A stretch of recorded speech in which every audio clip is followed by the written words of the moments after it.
Hello दोस्तों, अगर आपको हमारा ये वीडियो पसंद आया तो प्लीज हमारे चैनल को लाइक, कमेंट एंड सब्सक्राइब करना मत भूलिए, ताकि हमें जल्द से ज्यादा सब्सक्राइबर्स मिले।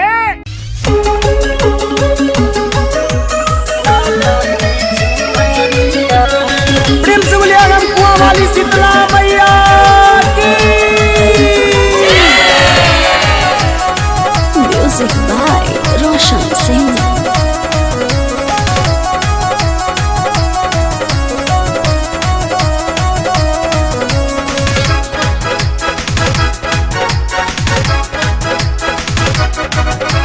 पहिला बेरी माई के दुआरी चढ़ावे जाइब चुनरिया।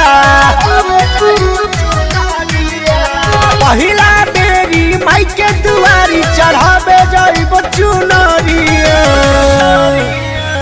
3 दिन सैया हमके लाला की चुनरिया। 3 दिन सैया हमके लाला की चुनरिया।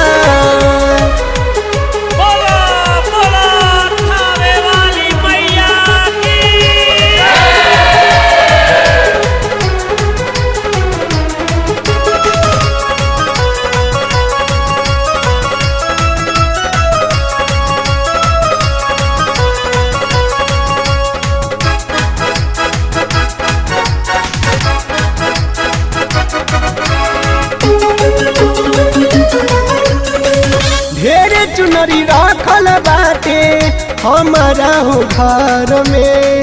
एक न रंगल बाटे लाला का कलर में। जी ढेरे चुनरी राखल बाटे हमारा हो घर में। एक न रंगल बाटे लाला का कलर में। होत काले भोरे साखी के जोड़े शीतला माई के जाइब दुआरिया। होत काले भोरे साखी के जोड़े शीतला माई के जाइब दुआरिया। 3 दिन सैया हमके लाला की चुनरिया। 3 दिन सैया हमके लाला की चुनरिया।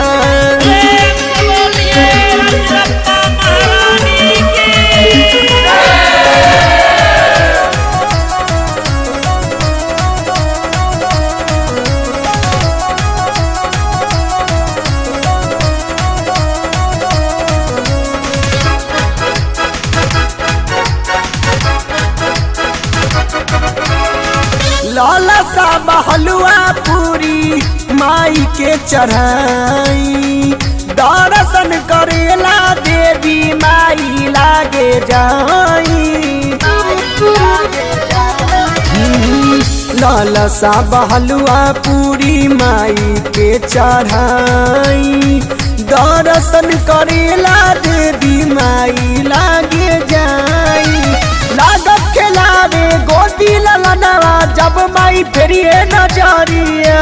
लागत खिलावे गोदी ललनवा जब माई फेरिए नजरिया। 3 दिन सैया हमके लाला की चुनरिया। 3 दिन राजा हमके लाला की चुनरिया।